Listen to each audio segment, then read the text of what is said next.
సడన్‌గా తెలంగాణ మొత్తం కూడా నల్గొండ వైపు చూడడం స్టార్ట్ చేసింది. ఏమైంది అసలు? అంటే ఏం జరుగుతుంది? ఇటు మంత్రుల దగ్గర నుంచి, ఎమ్మెల్యేల దగ్గర నుంచి మాటల తూటాలు పేలుతున్నాయి. పార్టీలో అంటే ఇప్పుడు ప్రభుత్వంలో ఉన్న పార్టీ ఏదైతే ఉందో అంతర్గత కలహాలు కూడా ఎక్కువగా జిల్లాకి సంబంధించే ఎక్కువ మంది ఉన్నారు. ఏం చెప్తారు?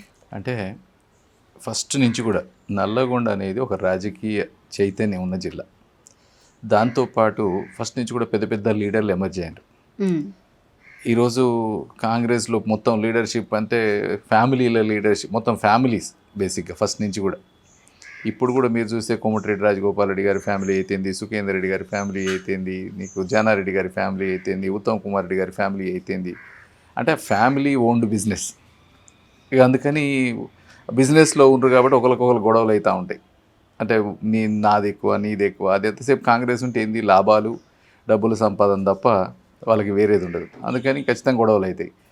ఇక దాంతోపాటు పెద్ద లీడర్లు అందరూ ఆడు ఉండేసరికి ఫోకస్ కూడా అక్కడ ఉంటా ఉంది.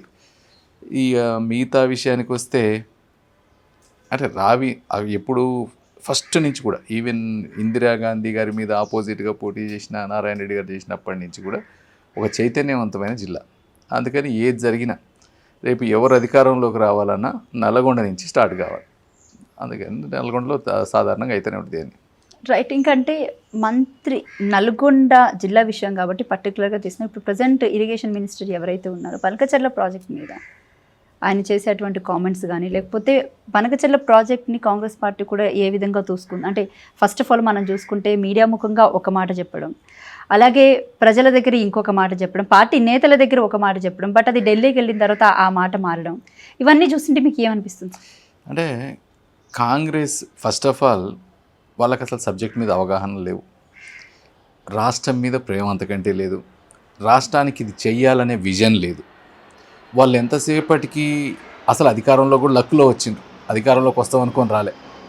ఏదో బీఆర్ఎస్ మీద వ్యతిరేకతతో అటేసిండ్రు, దాంతో అధికారంలోకి వచ్చిండ్రు. వచ్చినాక మేము ఉండమా ఇంకెన్నాళ్ళు ఉంటాం, ఏ మంత్రి ఎన్ని రోజులు ఉంటాడు, ఎవరు దేని నడుతుందో తెలియదు. అందుకని ఉన్నంతసేపు సంపాదన చేద్దామని సంపాదించుకునే పరిస్థితి తప్ప వాళ్ళకి నిజంగా జనాలకి రైతుల సమస్యల మీద కానీ, సాగర్ వాటర్ మీద సమస్య కానీ, నీకు నిజంగా ఎక్కడెక్కడ ఏం కావాలా, ఏదైతే ఈ రాష్ట్రానికి మంచిది అంటాను కానీ మీరు చూస్తూనే ఉన్నారు.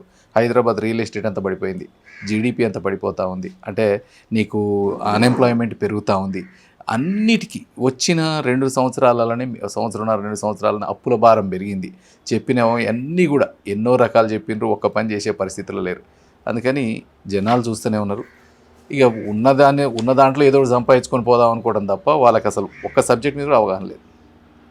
రైట్. ఇంకా ప్రత్యేకంగా చెప్పుకోవాలి అంటే ఇటు కాంగ్రెస్ పార్టీ మీద మీ కామెంట్ ఏంటి సార్? అంటే 2 ఏళ్ల పాలన మీద అంటే ఇప్పుడు 600 అబద్ధాలు, 6 హామీలు, 600 అబద్ధాలు, 421 హామీలు, 6 గ్యారెంటీలు. 6 గ్యారెంటీలు అంటే 6 గ్యారెంటీలు అంటే అదే 6 హామీలు అన్నగా 6 హామీలు ఇచ్చిండ్రు. దాంట్లో 400, 500, 600 ఒకదానికి పేరు కారు కానీ ఒక్కోదాని కింద బైలు 10, 20 పెట్టిండ్రు.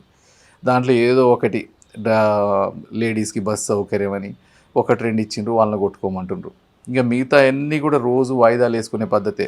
ఇప్పుడు రైతు భరోసా దాదాపు 4 ఏళ్లలో 1-2 సార్లు ఇచ్చిండ్రు, అది కూడా మొత్తానికి పోయినసారి 3 ఎకరాల దాకా ఇచ్చినట్టుంది, ఇప్పుడేం కొద్దిగా ఇచ్చినట్టుంది ఎలక్షన్లు వస్తున్నాయని తప్ప దాన్ని కూడా సరిగ్గా చేసిన పాపాన పోలే. ఇకపోతే జనాలకు వచ్చేసరికి నిన్న మొన్న మనం ఈ వాటరు సరిగ్గా ఇరిగేషన్ మంత్రి ఉన్న మా దగ్గర వాటర్ ఇచ్చే సరిగ్గా పరిస్థితి లేదు. ఒక కాలువలు బాగు చేయాలంటేనే నీకు సంవత్సరాలు పట్టే పరిస్థితులు. ఇవన్నీ కూడా చూస్తూ ఉంటే ఈ ప్రభుత్వం ఎక్కువ నడిచే పరిస్థితి లేదు. ఆల్రెడీ వచ్చేసింది. ఇప్పుడు ఎలక్షన్లు పెడితే నాకు తెలిసి 5 సీట్లు కూడా గెలవరు వాళ్ళు. ఇక నువ్వు ముందు ఎట్లా ఉంటుందో చూడాలి, ఎట్లా నడిపిస్తారో చూడాల్సిందే.